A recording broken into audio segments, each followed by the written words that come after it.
Ujrzałam kiedyś świat w czyichś oczach. Ten obiecany, pierwotny, jedyny, ten właściwy, nieskażony ludzkim dotykiem.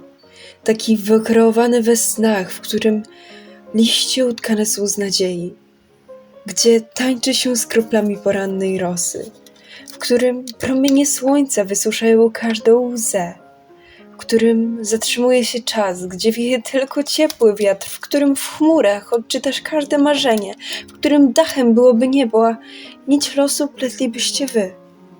Ujrzałam kiedyś świat w czyichś oczach, więc się do niego wkradłam, bo nie znikł po pierwszym mrugnięciu. Ujrzałam kiedyś świat w czyichś oczach, więc tkwię w ich objęciu.